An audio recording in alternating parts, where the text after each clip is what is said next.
All right, welcome everyone to another episode of the Jake Dunlap Show. We are very excited that you joined us.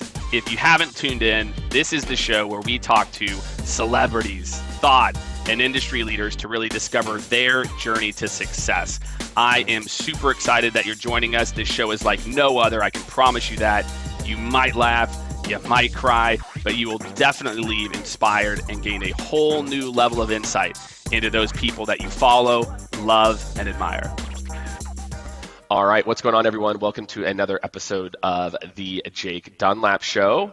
Welcome. I'm very excited.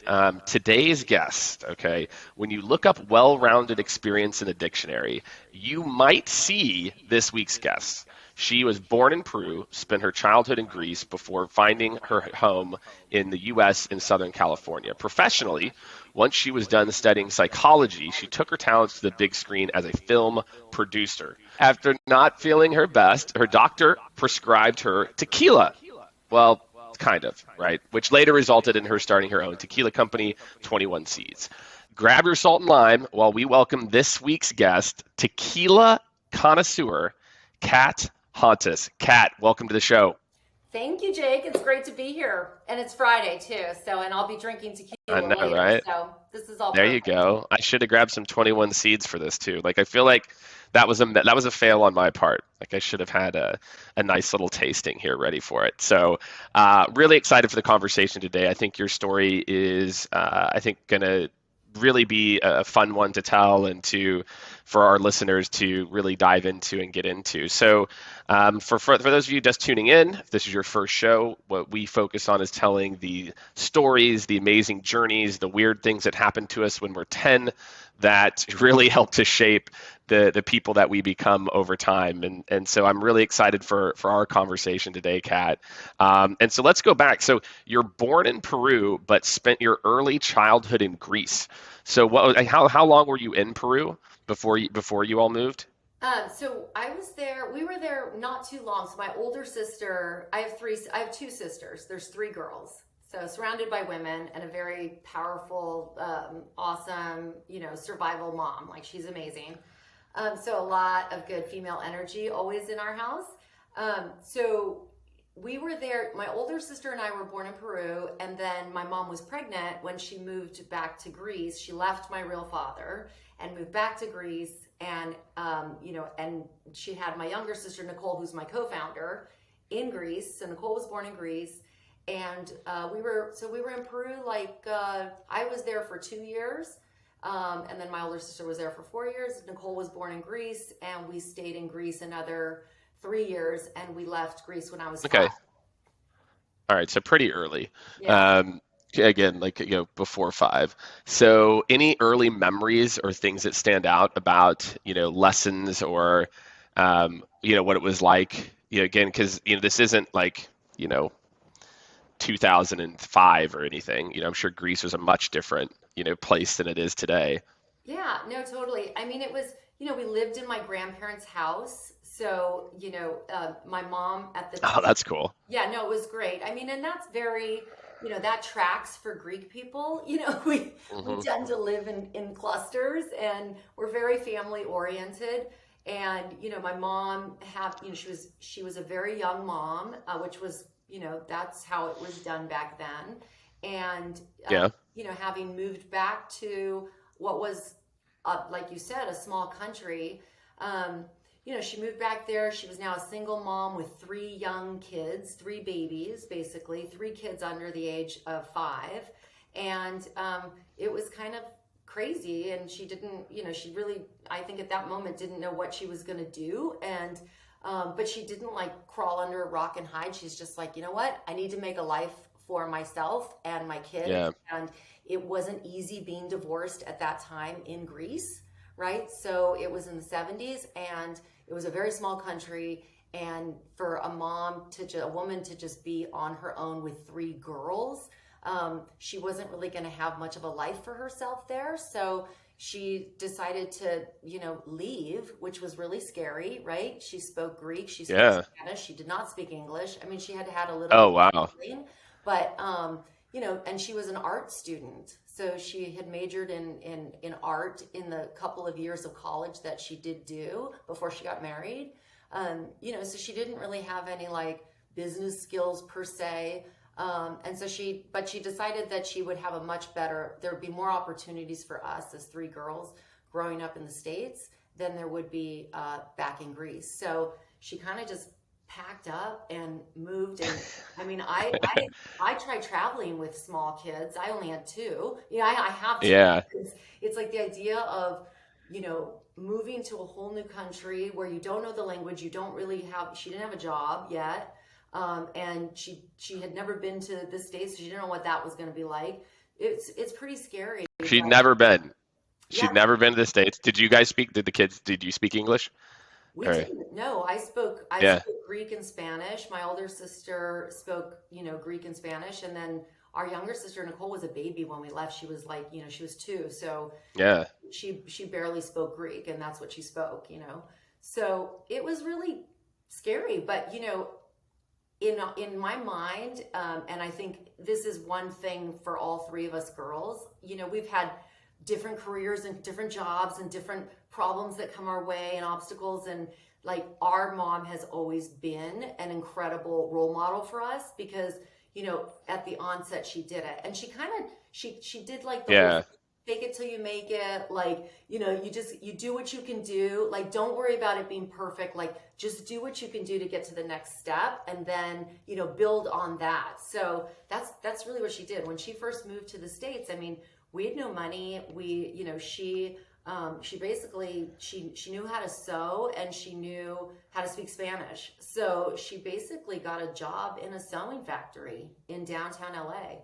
And Nicole, my older sister and I went to, public school with the daycare that was available at the school. And my younger sister, Nicole, who's my co-founder, she was at the daycare of the sewing factory that my mom worked at. And so that was her first job. And that's what made it so that she could, at least have a house for us to live in and pay the rent. And then from there, she went to night school, of course, and learned how to speak English and I mean, she learned how to speak English obviously from being in the States too, but like learned business English and moved her way up. She got into the medical industry and then moved her way up and ultimately became a mortgage broker and, moved us to a better neighborhood where we got to go to better schools. And then ultimately, Nicole and I both graduated from UCLA. And so, it all worked out, but hard work and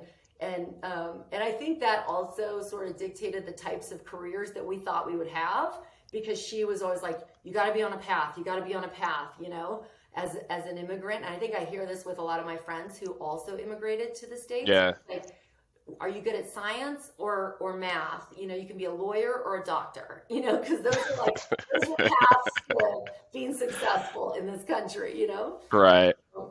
And so my sister, Yeah, exactly. And so, I mean, and I went into the medical industry, which I didn't end up going. there you go. But that's what I studied at UCLA. Yeah. Yeah. And what do you remember about that? I mean, obviously, because you were pretty much going, I guess, like almost getting ready to go straight into school. Like, was that adjustment hard? Like, do you remember that? Again, I have to imagine like not speaking the language as a little kid trying to figure out like and actually learn anything, especially then would have been hard. Yeah. Well, it was interesting. So when we moved, I was 5, and it's interesting that you asked that question because I don't remember not knowing how to speak English. I got it. Okay. My older sister, she remembers it very differently. She was 7, so she actually got held back. I went right into preschool, basically, like a late preschool. You can start preschool at 4 or 5. Yeah. So I started preschool at 5, and it was sort of, I don't remember. It's funny because our neighbors, we had these 2 little girls, Terry and Julie, who are our neighbors. They were so sweet. They brought us over toys. Like when we arrived at our house, there were like toys and all this stuff to greet us, which was super sweet. And they came over right away. They totally remember us not speaking English. Like we would speak to them in Greek and they would just speak to us in English and we just played. And it was That's So, how, that's the beauty of kids. Like kids figured out. There's actually, I was reading this. Actually, what book was I reading? Culture Code, I think is what it is. And they gave a group of kindergartners, I think kindergartners and first graders, this task of like making this structure with like spaghetti and marshmallows as high as it is. And then they did the same thing with lawyers, and then the same thing with like MIT grads. And the fifth and sixth graders outperformed both groups because of what you just said. Like they don't really talk; they just kind of do and experiment and just totally. try stuff. So it's pretty cool. So obviously, I mean, like you uh, get into, like you said, go into UCLA. So what was high school like, and why UCLA? Yeah. So the one thing though that was always impressed upon us with my mom, right, is that you got to work hard. Like she did not like we had chores. You couldn't go out and do anything unless you got all your homework done. You did your chores. Like we learned hard work because she also was working hard, right? Like Yeah, they say like monkey see, monkey do. Like kids learn by example. Like we saw my mom. I mean, she would leave the house in the morning, not come back till night, and then she would make a whole dinner for us. She would still cook a whole meal for us, and we'd sit down as family, have dinner. And so we saw how hard she was working. So that was really ingrained in us. You got to like work really, really hard. So, and I knew that, if I went to a good school, that would open up doors for me in my life. So as I had this goal, I was a good athlete too, which was great, but I had this goal to like really get A's. I wanted to get straight A's, and I wanted to get into a good school, and I wanted to get, a scholarship if I could, and really try to set myself up for an easier life than how hard I saw my mom working. sure. Lo, you realize later on though that it doesn't get easier. You end up working that hard no matter what. But Exactly. I did study hard. I got straight A's, and I was able to get into UCLA, which was amazing. And so was my younger sister, which was also amazing. So we lived together in college. Like we've sort of traveled through life together, my younger sister and I. Wow, that's cool. And what are some of like the big, again, you talked about, again, like the lessons that you watched, from that you learned from watching your mom and watching what she went through and on a daily basis. Like what are some memories you have from college, or any big takeaways, and why, again, psychology and psycho. I don't even know. I don't think I know what psychobiology is. So Psychobiology. you can explain. I'll Yeah. let you can explain that to me too. Yeah, exactly. So basically, I wanted to go to medical school. So I needed to, satisfy all of the pre-requirements that you needed to satisfy in order to get into medical school. So rather than it just being just psychology, which doesn't require you to do all like the chemistry, the biology, the Right. physics, all of the organic chemistry and all that stuff that you do need to do for medical school. So it's like psychology with like the medical background that you would need all those courses to get into medical school. So, but what happened to me when I was at UCLA was I met this guy who I ended up dating, and his family, so my boyfriend in college, his family was in the entertainment industry. So they were just it was so foreign to me, right? Like in my mind, I didn't even know that you could make, you could make a living off of making movies or telling stories, like this was just a world that had never Yeah. been exposed to me at all. And it certainly was not like a career path that, my mom would be in favor of. She would Right. Of try to course. make money on that, Yeah.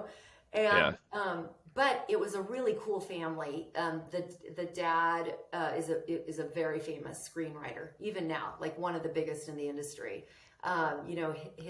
His stepmom was an agent. His grandfather taught at USC Film School. Like they were just immersed in this world, and we dated for a Yeah. while. So I got to see all of this, and I thought, oh my God, I love this. I love the idea of telling stories. Like, Yeah. I love this. This is so cool. Like, what are the jobs you can do in this space? And so when I decided to not go to medical school, which was obviously, it weighed heavy on me. It was a big decision because I knew my mom would be super disappointed. But I just, I love learning about science. I actually really love it. And often, Yeah. like when I'm reading about things, I'll like do a deep dive into like, how our body metabolizes glucose or something, and like go deep in that. I still love that, but Right. I wasn't passionate about the idea of just being a doctor. So I thought, God, I got to figure out something else to do, but nothing else was coming along. And then I was immersed in this whole world, and I thought, oh, this is what I want to do. I want to be in this world. So, but I also But you detour first. Yeah, I You did. detour before. Yeah. And I think this is interesting. So just to put it in perspective, because I want to get into kind of your first job, let's call it, or your first company out of college, because this is like mid 90s. And like being an entrepreneur, like now coming out of college, I mean, there's degrees for entrepreneurship, which I also think is kind of silly. But like being an entrepreneur was not cool. Right. It wasn't like not very many people like, I'm going to start my own company or even do it with a friend. So I think, yeah, definitely let's talk about that first, roll out of college and how that went. Totally. And Jake, to your point, right? Like I was very enamored by this world, but I just didn't see how I could sell this to my mom, really. But I did need to figure out something else I wanted to do, right? And so what I noticed was I was one of these college students looking for apartments. And it was at the time, back in like 1993, it was hard to find an apartment, right? It was very time consuming. They had those like pamphlets that maybe listed, say, 20 listings, and they'd be all over campus, tons of paper everywhere. And I mean, that's how you found apartments, right? Through those ads. And so I thought, we were at UCLA, and UCLA was sort of on the forefront of what was going on in tech, actually, right? And this boyfriend of mine was actually a computer science major, and he, and everything that was going on the internet was kind of happening there at UCLA. And so I thought, and by the way, this is before Google, right? So this was when yeah, exactly. Google was powering Yahoo search. Yeah, it's not even like Netscape or anything at that, the web crawler. Yeah, and you could go to Kinko's and like use the internet at Kinko's, right? And that was a big deal. Not everyone had the internet back then, right? And so internet access. And so I thought with these two friends of mine, I thought, God, wouldn't it be cool? Big idea if you could go online and actually see the photos of an apartment and know everything you needed to know about that apartment before you actually even went and saw it. And wouldn't that be great for the listing agent too? Because you could search so many more listings, and you could actually put all those photos in versus like in the paper publication, they charged like $2,000-$3,000 for a full page ad where you could actually show some of the rooms. I'm like, imagine we could just charge. I think we came up with some number. We had no idea about like how to write a business plan, how to raise money, how to do any of that. We just thought there's this hole and there's this need to try to find apartments a lot easier than it exists currently. And so I went to Josh and I was like, okay, I had some money that I'd saved up, and each of our friends, we all had money we'd saved up, and we're like, okay, we want you to program this site, and we're going to call it Rentals Online. And he did it. We did it. We kind of, it was very basic. It was like click, photo, super basic, but it worked. Right. You could search it. It was searchable. And then we went out, we thought, okay, we get this data. Now we got to get listing people to list their properties on it. Right. And then we have to get college kids to like go and search it. So we thought we need the listings first. So we went to the listing agents, and they were like, well, we're not sure about this internet thing. Like, we don't even know if it's going to last. Like, it's a whole new thing. Like, we're used to doing it in the publication. Like, we're fine to do it there. Right. You prove that, let's wait a little while. So we were shocked. We were like, how are people not just signing up for this? You can do this for $25 a listing versus thousands of dollars. And you're going to get a qualified lead. But they just were not buying it. And then they're like, and then not everybody even has the internet. So how are people going to search? And we're like, well, we're going to do this thing with Kinko's. We're going to make a deal with Kinko's where you can go and you can search for free for this. Even though we didn't have that deal set up yet, we were just like, right. Yeah, that's details. You'll figure that out later. We'll deal with that later. And they were like, I'm not sure. I don't think it's going to work. So anyway, long story short, we just didn't have enough time. Like, we couldn't figure out how to convince these listing agents to give us their properties. And then we didn't know how to write a business. Like, we didn't know how to write a business plan. You couldn't just go on YouTube and search. Yeah, venture capital money wasn't like overflowing at this point Exactly. like it is today. Yeah, so we ran out of we each put our $10,000 in, and once the $30,000 ran out, we were like, shit, now we got to get a job. Like, that didn't work, Right. And I was like, to my parents, I'm like, I'm going to be an entrepreneur. I'm going to make all this money. This is such a huge idea. So they had bought into that. And now I was sort of like, okay, now what am I going to do? That didn't work. And I had graduated from college. I'm like, now what am I going to do? And that's when I thought back on, like, God, I really wish I could get into the entertainment industry. Like, how do I do that?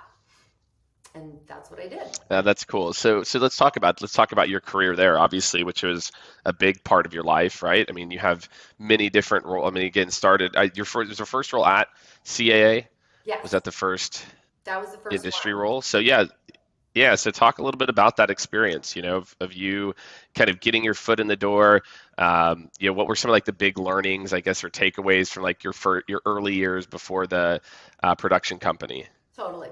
So I started at CAA, and this was CAA was it. It was like the pinnacle of the agencies in the entertainment industry, right? Michael Ovitz had started it in his vision of how, you train agents and how you ultimately be, our uber super agents. And I went to the father of my boyfriend in college, right, who was in this business, and I said to him, listen, I want to get into the entertainment industry. I don't really know how or what to do. What do you suggest? And he said, let me introduce you to my agency and see, they have a trainee program there, and see if you can get into that trainee program. I'll set you up with the interview. So, use this connection, which anybody who is willing to help you, please take their help.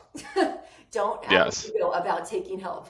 So I went and I did the interview, and it was like the craziest interview, because you had to interview with so many people, 10 people for this entry-level position making minimum wage. And there were so many candidates fighting for that. Oh, I'm sure. That job. I had the lowest degree, just a graduate. I graduated from UCLA. That was the lowest. It was like Harvard lawyers, Yale lawyers, like all of these people. And I'm like, God, this is insane. I did not understand the scope of what I was getting into. So anyway, I got into the trainee program there, which actually now in retrospect taught me so much about so many things.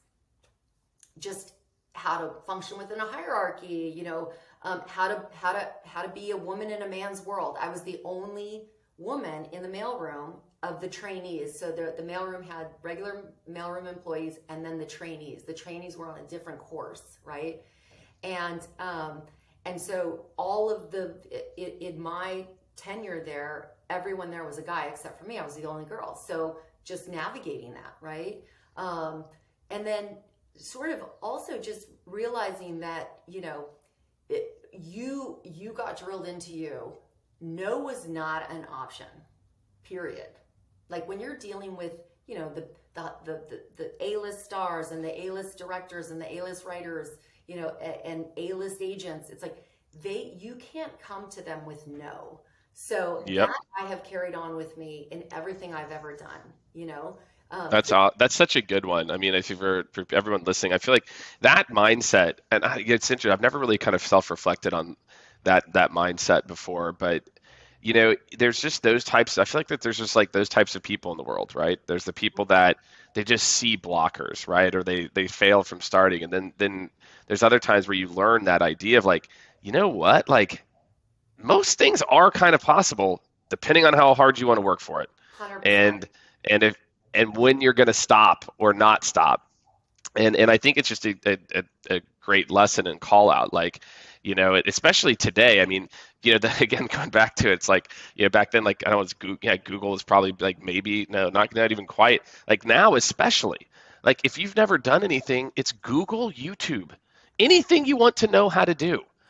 There's like probably 50 YouTube videos on it, like my son's 7, he's in first grade. I tell people, I'm like, if my kid has to learn the Dewey Decimal System versus like how to use Google, like the curriculum is messed up. And I think so many people just, again, they see blockers, they see walls, and again, like it's such a powerful lesson to learn. You're like, wow, and then like accomplishment, you're like, I did do that. So I think it's just such a great call out. Oh, totally. And you work so hard and you work such long hours and you get paid, overtime and double overtime. And that's actually how you're able to live off minimum wage. And I'm sure it's changed, since I was there. But back then it was like you were in this together. And I think it's only when you're so exhausted. And like you said, Jake, it's like when you have to dig so deep to find the answer and to solve the problem. But failure is not an option, because if you fail, you're out, and that's it. That's your one shot at back then at CA. Well, that was it. It was like all or nothing. So you just solved it. You just dug deep and you solved it. So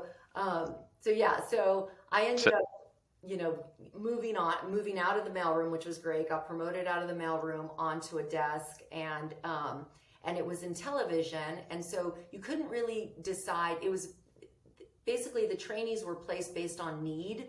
So if you wanted to work with actors and you got on a TV desk, that's just the way it went. And anyway, I wasn't a big TV person, so I knew nothing about television. And so when I got onto that desk, I was like, oh, this is kind of a bummer. I really don't want to be a TV agent. So I kind of, at that point, thought, okay, I'm going to just do my job well here, but I'm going to start looking for something else in a different space. And I really liked telling stories, like film stories, big movies. And so I was able to move and got a job over at a big management production company. And that was a good transition because, again, that's another thing is like, I went from being an agent, and I suppose I could have gone right into production because that's really where I wanted to be, but it was harder to land those jobs without any prior production experience, so I did this sort of interim step. So that's just another thing. It's like you might not get to where you're going right away, but like just figure out a path for yourself. So I thought, okay, if I go to, still it's in representation, but managers can produce, I can get some experience there and then ultimately go on to produce. So that's what I did, and I went to a company called 3 Arts, which is a big management production company. And there I was working with a literary manager, which was amazing. So I got to work with writers and directors, and that was awesome. I really fell in love with like storytelling there.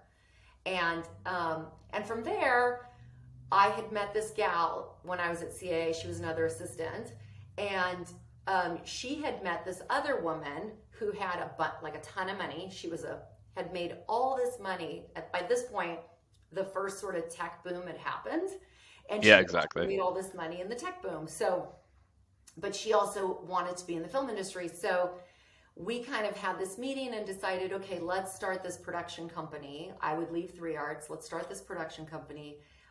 It was going to be myself, Chesley, my producing partner, and this woman who had made all this money in the internet. And basically we did that. So I left and we started this company. And then when we were ready, to sort of, pull down on funds to get the first independent film going, we kept trying to set meetings with her. She kept trying to set meetings with her business manager, and she couldn't get him on the phone. And oh no! Finally, one day she just walks in and to her house where our offices were, and she just says, "It's gone. Like all of it's gone." And we're like, "What are you talking about?" And she's like, "The money's gone. Like, I'm broke. I have nothing." We were like, "What?" Oh my God! I mean, it was crazy. It was so unbelievable. And her business manager was running a big a scheme, right? Like a pyramid scheme. And she was, at the bottom or at the top. I don't know which direction because I don't understand how those work, but basically. Yeah, everyone gets screwed, so. She got screwed, and she had all of it with him. And, she lost everything. And so, as is often the case when you're a young entrepreneur, which is, I think, one of the good things about being a young entrepreneur is you're naive and you think that you're, closer than you are to making it bigger. Or just maybe all. And so we thought, okay, she's like, I can't be part of this anymore. We got our projects back from her, and we just went it alone. And so just the two of us went off and tried to put our movies together on our own. And we were able to do that, which was pretty cool. Yeah, that's awesome. And we'll link to, if you haven't seen Taking Five, right, which is a very timely at the time around the boy band craze of NSYNC, 98 Degrees, who I'm all fans of. It's a really fun movie because I know. And what was that process like? Because I definitely I want to spend some time, talking about, the time off and 21 Seeds. But I think it's, actually getting to see one of the movies through. Like, what are some big memories from that process? Oh my God. So, I mean, just chaos. So basically, I mean, putting a movie together is pretty exciting and fun. It's a very long process in the beginning, right? You have to be committed, and things come together, they fall apart, they come together, they fall apart. But finally, we were able to, things sort of started to align perfectly.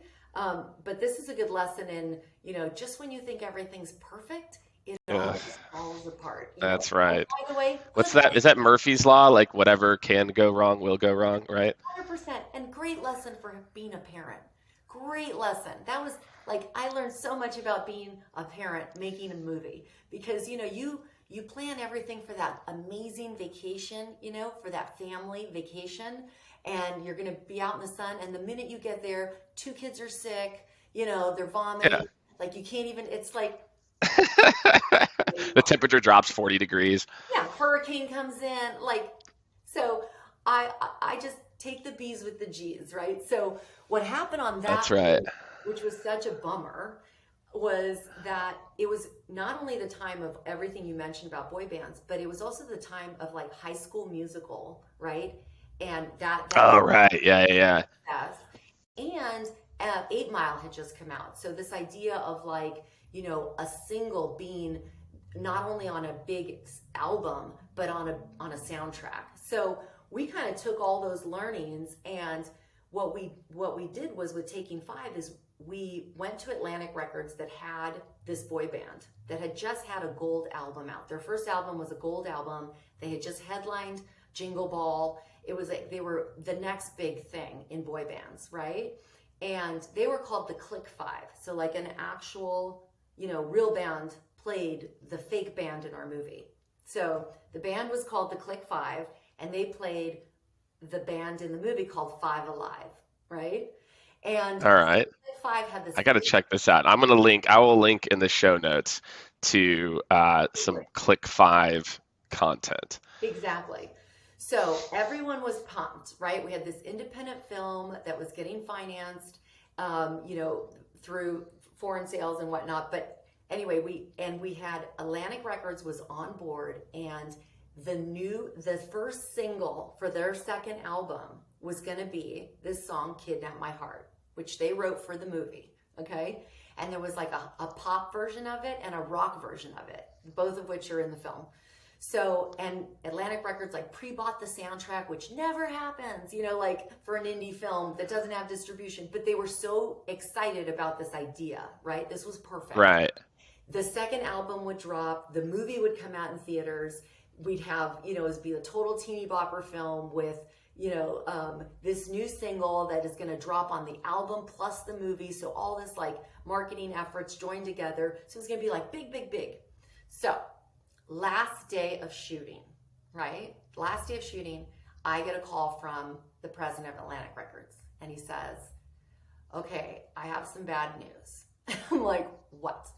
He says, so when the real band finishes shooting this film tonight, they are kicking the lead singer out of the band. They don't want to be a boy band anymore. They want to be a rock band. I'm like, what? Yeah, great. We just shot Wonderful. This entire movie about a boy band. This single is a pop single. It's not a rock, this is not. And he's like, I know, it gets worse. They're not giving you the rights to release the songs, and they're not going to promote the film. They're not doing anything. because they want nothing to do with the lead singer. They don't want anything to do with that old image of themselves. They're going full hardcore rock. And I was like, Yikes. this is a disaster. Like, you've just hosed us totally. Like, there's not going to be a theatrical release of this movie. We can't market this. We can't sell the single on iTunes. We can't, like, he's like, I know. There's nothing we can do. So that's what happened. They fired him. They brought in this new kid that was like, you know, a rock guy. Their next album was a rock album. It tanked. Their career was over. And our movie went, you know, straight to television. It was such a bummer. Oh man.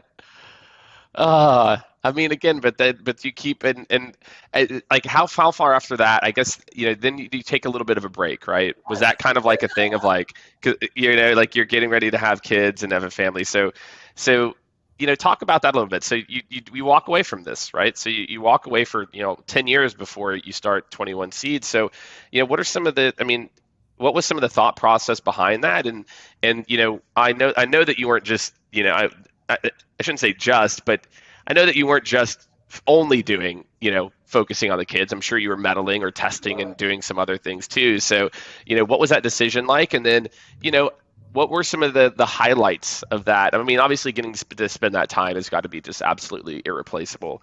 But what were some other things that I guess were interesting to you? And then what led to, obviously starting a tequila company, which I view as like a daunting, like you talk about daunting, it's like, God, starting a spirits company against, InBev and these other like massive, things is got to be pretty interesting. So walk us through kind of the 10 years up to the, the invention of 21 Seeds. Yeah.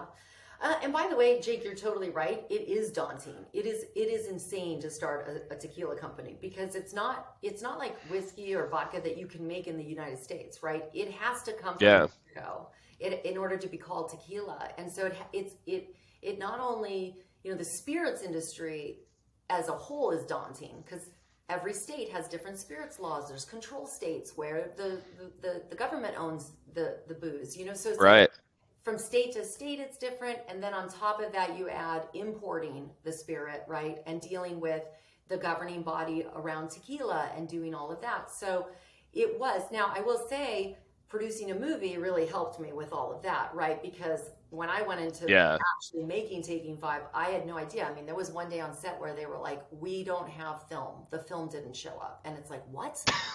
What do you mean the film isn't here? Like, so we were like calling all over to try to find other projects that were going on where we could borrow film.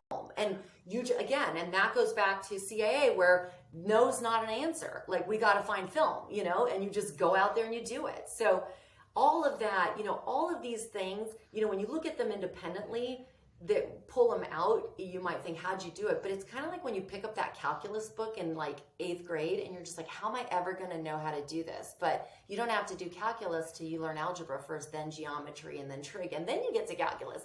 So really, if I look back on my whole career, it's like all of these things, from every one of them, just like with all of our stories, right? You're things that you don't actually know about until hindsight. But nevertheless, I after Taking 5, I actually thought I was depressed from the movie falling apart, like going direct to television, but it turns out I was pregnant.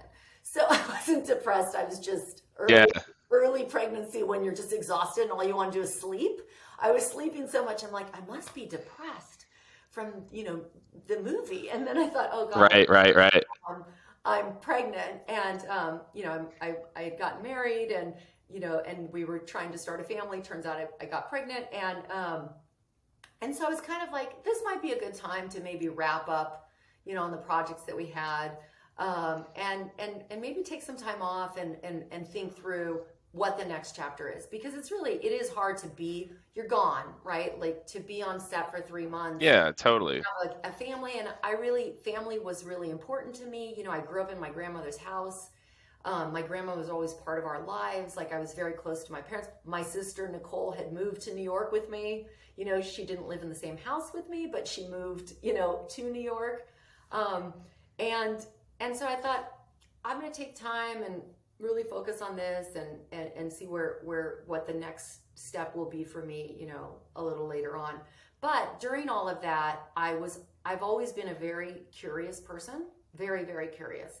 And, you know, I'm interested in things, and I ask a lot of questions, and I just want to know about stuff. So if you're doing something, I want to know like everything about like, how do you produce a podcast? You know, how does that happen? You know, how do you schedule that out? How's that calendar out? Like, I would ask you a million questions about it. And that's pretty much almost any person I encounter, I want to know everything. So I started having those kinds of conversations, right?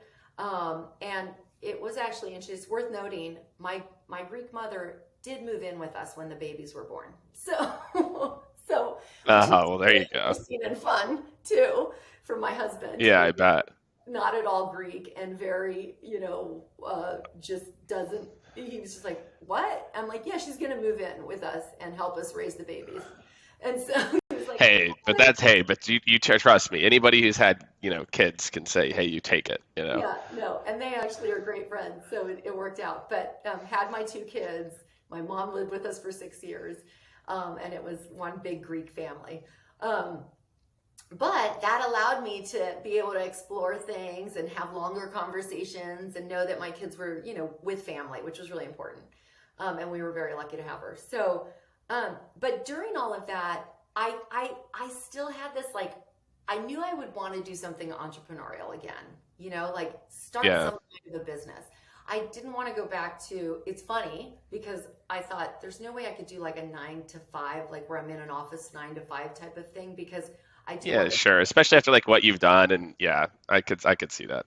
Yes. And so it was during that phase where I met my other co-founder, Sarika, because she was also a mom, and she was a Stanford grad in engineering and was in the food industry. And so she and I started talking about, you know, doing some sort of, you know, we were busy like preparing meals for kids, and I cared a lot about nutrition, and I wanted my kids to get, you know, nutritious meals. And so we were talking about like a food delivery service for kids. And that's how she and I met and started initially talking.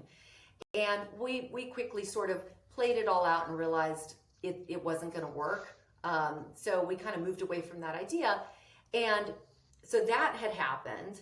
And then separate, and that's how I met Sarika. And of course, Nicole, my sister. Now I was living in San Francisco. So we had moved from New York to San Francisco. That's where I met Sarika. Yeah. And of course, my sister Nicole, who had moved from UCLA to New York with me, had now moved from New York to San Francisco.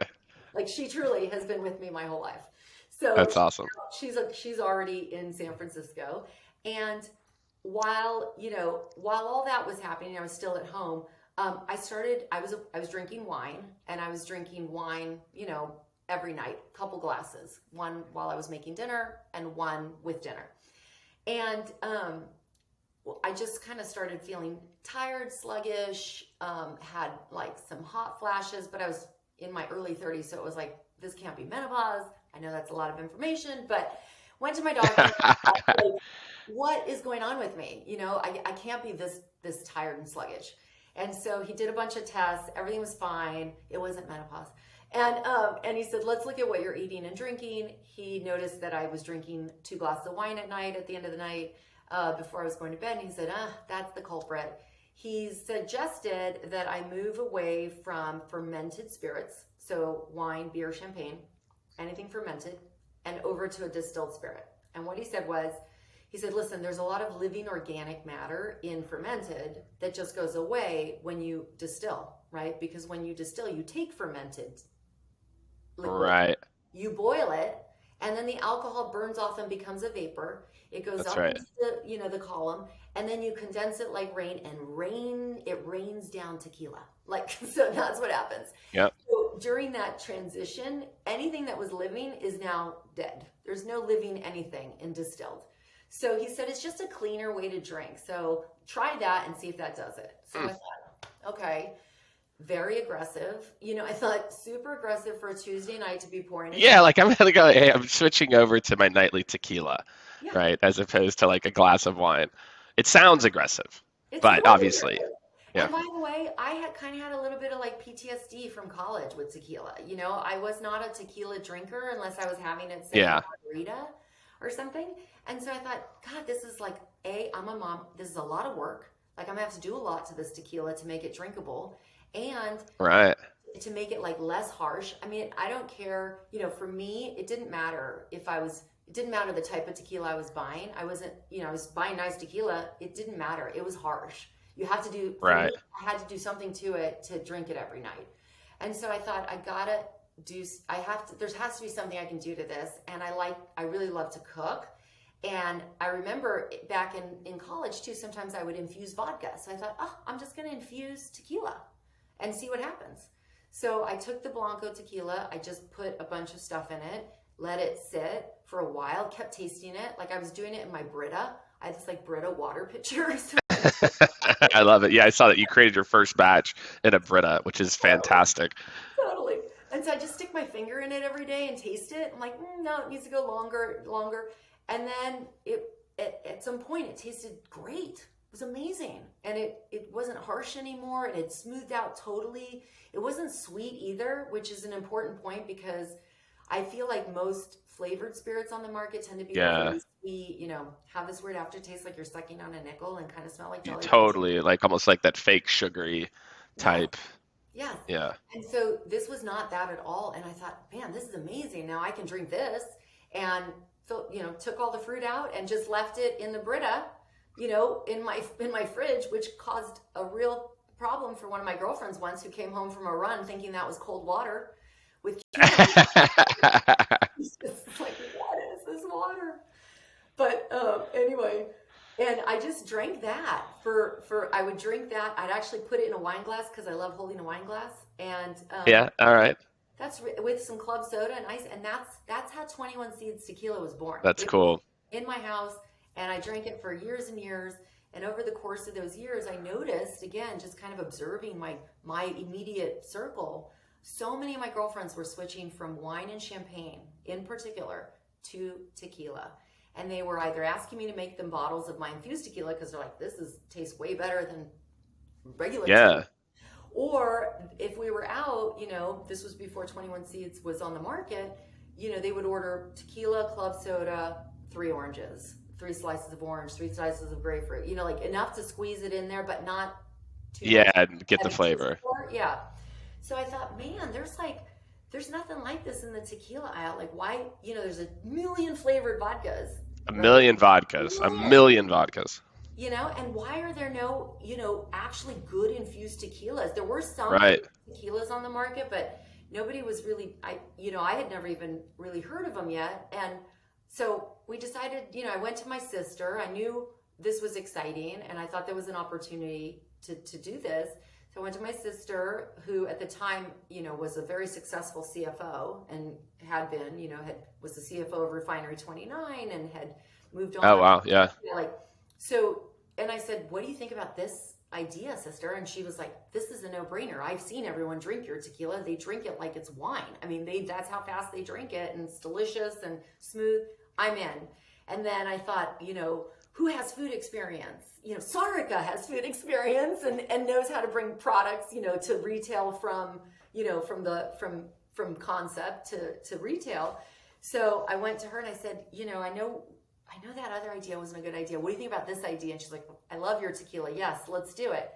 And the 3 of us decided to start 21 Seeds Tequila on that day. I love it. We all went to lunch, had the conversation, and off we went. You're like, I love how but with Sarka, with this idea, you're like, well, this will be easier than that other one. I'm like, yeah, like launching a kid's delivery. I'm like, that sounds really daunting. I'm like, and then I think about this. I'm like, now this sounds like a lot, right? To go from that. And so, let's talk about, and as we start to, unfortunately, I know we got to wrap here in a little bit, but, as you kind of, two questions here. One, what are some of your big kind of business to family, takeaways from, these like first few years of really getting this off the ground, seeing early success?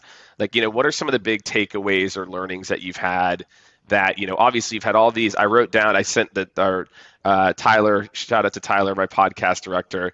I said the title of the episode is like, no is not an option. I mean, it's obviously that was it, right? So you've learned all these amazing lessons. Like, what have you learned from starting the company now, and what are you, most excited about for the next adventure?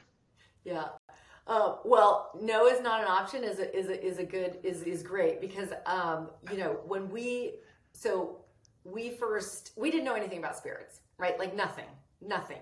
So the first thing we did was we hired a booze attorney, which is the best place to start. When you know nothing about an industry, hire an attorney to just teach you a lot, right? They can guide you and all of that kind of stuff, even if it's just like an hour of their time or 2 hours of their time.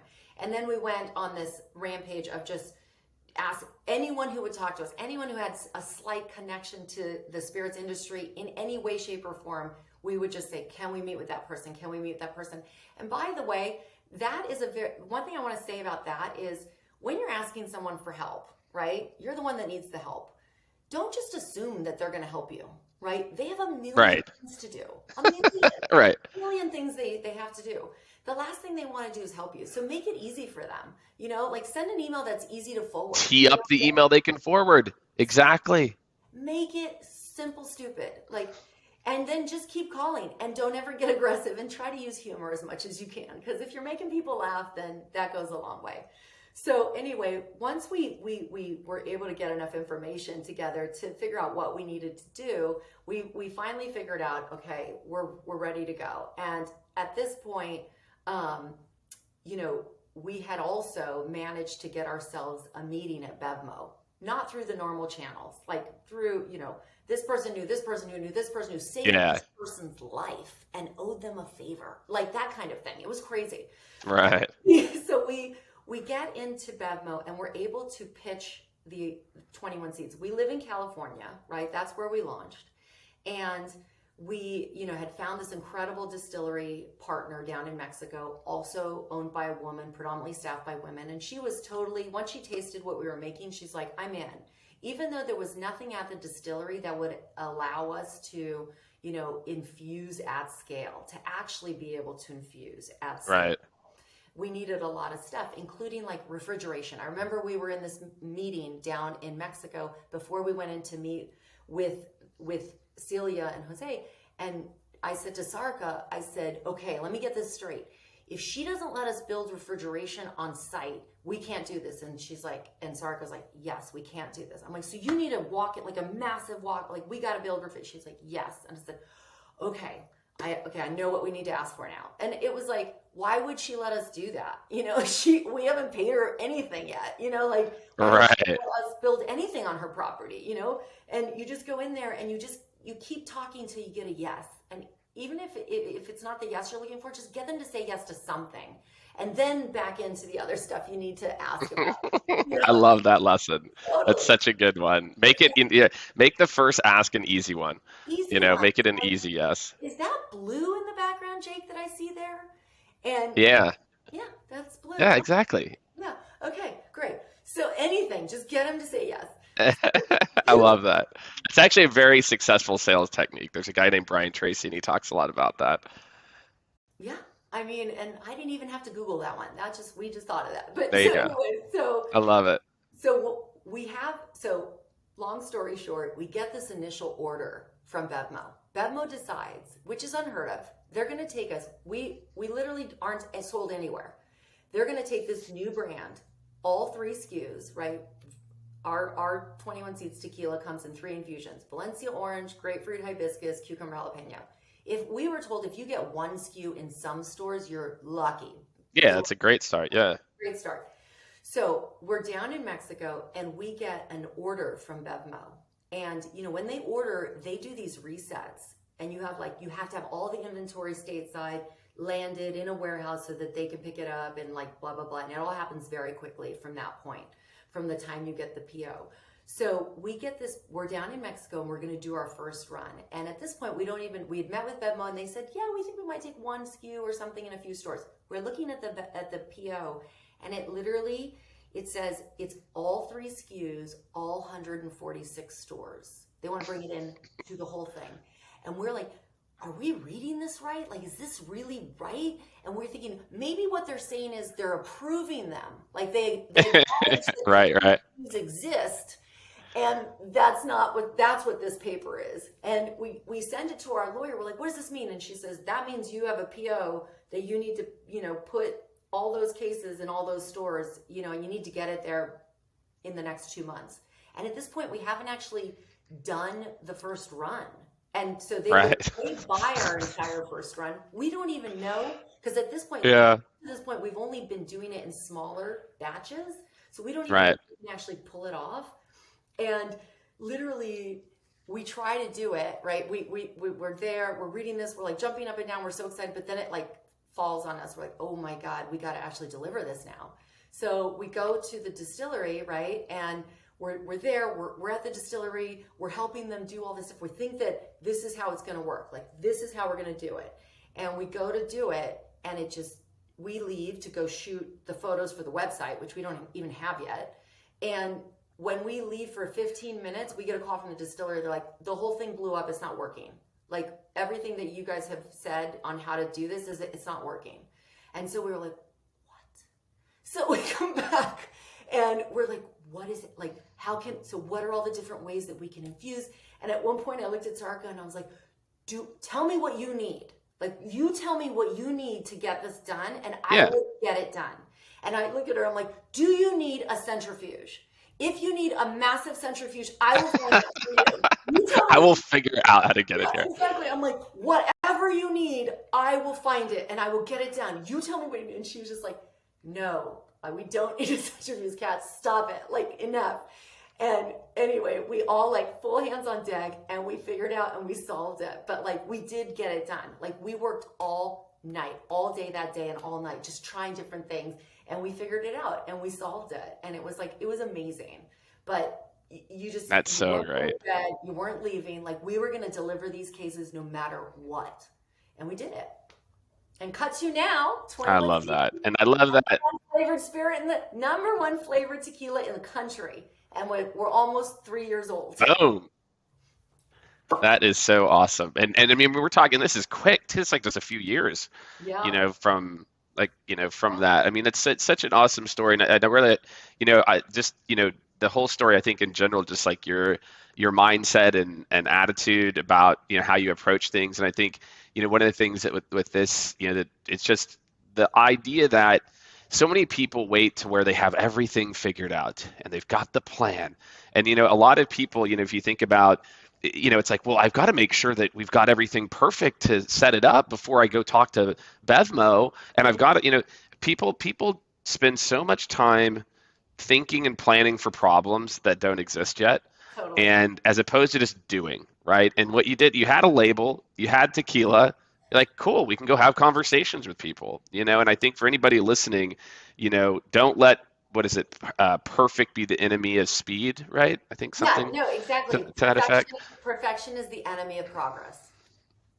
There you go. So I tell you what, I love this. This was a lot of fun for me. Like, I think your story in particular, I think people will have a lot of amazing takeaways, and maybe even, take a look inside as well too, and to say, hey, are there limiting beliefs or things that are holding me back? Because I mean, what I've loved about, kind of getting to know you and walking through this is just there's so many different options and, kind of waiting for the right thing, but it's the skills and the things that you acquire. And, so many, again, I see this all the time. It's, life truly is about the journey, and whether you fail at something or learn from something, so many people want to try to be perfect and never fail, right? So they don't take action, or they don't move forward, or they don't try anything, not realizing that it's the failures that will get you to whatever, the path is. And to be the number one infused tequila company in the US, which is pretty awesome.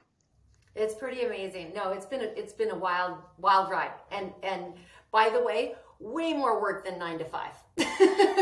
No shit. And isn't that, that's exactly, I started my company 9 years ago. And so, anybody who thinks that that's what it is, like, what I'm always curious about, where are those mailbox money people? I hear all this stuff about mailbox money, like, how does that work? Because any successful entrepreneur I know, it doesn't work like that. Yeah, no, definitely. And you got to have a support system at home for sure. If you're going back and you're Totally. going to take something like this on, I mean, my husband's been amazing. He has really just, it's been a whirlwind, and he's just been great. I love it. You have to have that. Otherwise, I love it. Shout out to your husband. Shout out to my wife. Same thing whenever I started my company. It's without that, it makes it nearly impossible, especially with kids, right? That is just, you have to have that support, So Kat, look, I really enjoyed this. I think our listeners really are going to have a ton of takeaways. And I just want to say a big thank you for joining me. Like I said, I truly had a good time. Yeah, this was amazing, Jake. Yeah, and it's Friday, so let's all go get our 21 Seeds tequila and some club soda and make a perfect spritz and roll into the weekend. I love it. Everyone, do that. We will link to all of this. We'll even link to some ingredient or some different recipes that you can make as well too. So we'll hook it up. So again, Kat, thank you so much for joining us, and we'll see everyone next week on the Jake Dunlap Show. All right, thank you so much, everyone, for tuning in to another extremely fun and interesting episode. I thought it was fun and interesting, so I hope you did too. Of the Jake Dunlap Show. Really great, just breaking down everything that makes people who they are, the success, the trials and errors, and I hope that you enjoyed it as much as I did. Make sure to subscribe on your favorite platform, and make sure, more than anything, to go over to jakedunlap.com. That's where you're going to stay up to date on all the latest guests, additional details, prep notes. We're going to be sharing everything on jakedunlap.com. So go ahead, go over there. You can subscribe there as well too, and we will see you next week on the Jake Dunlap Show.